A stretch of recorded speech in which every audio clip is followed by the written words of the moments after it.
Digamos, Colombia, y tú me podrás corregir al respecto, es un país, digamos, que desde el año 85 hasta la actualidad han muerto más de 25.000 activistas sociales asesinados, digamos, por distintos grupos paramilitares, en los cuales incluso se ha demostrado legalmente que un presidente como el anterior estaba implicado. Entonces, digamos, justamente me parece interesante que un país como Colombia, que representa, digamos, en ese sentido, digamos, uno de los laboratorios del imperialismo a través del Plan Colombia y en ese sentido también de las grandes multinacionales, pues esté al lado de un país como Venezuela, que justamente se acusa justamente de eso, ¿no? Fíjate, digamos que tú me hablas de la propiedad privada en Venezuela. Yo te diré que en Venezuela el 75% de la propiedad está en manos del 5% de los terratenientes. Y que, digamos, ya te digo, yo he estado, digamos, en un país como ese y muchas de las tierras están absolutamente ociosas. Entonces, lo que se ha hecho en la Constitución es proponer que los intereses sociales están por encima de los intereses individuales. Y lo que se hace es plantear a los grandes terratenientes, no la expropiación en absoluto, porque eso, digamos, es una falsedad, lo que se hace es proponerles planes, digamos, en los cuales ellos pueden explotar una cantidad de su parcela para lo que les dé la gana, pero toda aquella que van a dejar ociosa, con los recursos del Estado, con los recursos del gobierno, con los recursos de la población, puedan ponerse a funcionar también para beneficios de la población. Hay que tener en cuenta que Venezuela en 1970 era un país con una renta per cápita más elevada que Italia y que Alemania. Y en cambio era el país más desigual del mundo. O sea, eso significa, digamos, que mucha de la población no tenía acceso a las necesidades más fundamentales. En estos momentos, gracias justamente a haber podido nacionalizar una riqueza como la del petróleo, mucha de esta población se está beneficiando de planes de salud, de planes de educación, de planes incluso culturales para la educación de los niños, que están haciendo que Venezuela haya tenido unos incrementos,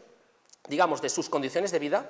sin parangón en su historia. Incluso además de padecer golpes de Estado, porque, digamos, el señor Chávez, que en ese caso a ti te gusta tampoco, pero que ha sido elegido democráticamente en todas las elecciones que se ha presentado, ha intentado ser derrocado a través de un golpe militar en el 2002, donde estuvo a punto de ser asesinado. Y además, si no fue suficiente con esto, hubo un paro petrolero que duró 2 años, donde todos los grandes terratenientes y grandes productores empresarios del país paralizaron la economía, haciéndola caer más de un 14% para intentar cargarse al señor Chávez. O sea, la democracia solo sirve al capitalismo cuando defiende sus intereses. Pero cuando la democracia defiende los intereses del pueblo, los intereses populares, entonces las democracias no sirven. Y eso es lo que ha pasado históricamente. Y eso, digamos, lo estamos padeciendo en países como Venezuela, donde ha habido intentos de golpes militares claros. Lo padecimos en el Estado español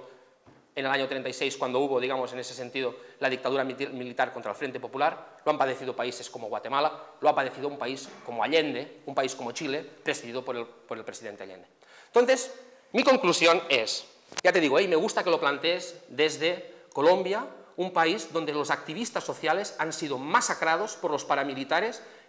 que están, y demostrado judicialmente, digamos,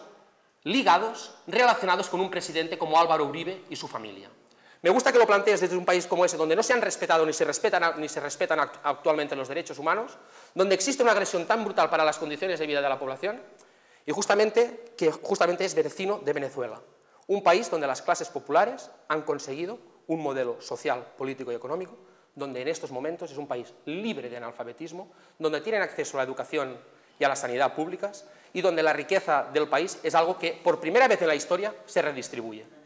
Entonces, yo te diré, ¿todo es perfecto? No, las cosas son complicadas, no todo se hace bien, pero es distinto si se hace desde, por y para las clases populares, o se hace desde los Estados Unidos, en relación con los paramilitares, masacrando a la población y sin tener en cuenta sus necesidades, que es lo que pasa en un país como el tuyo.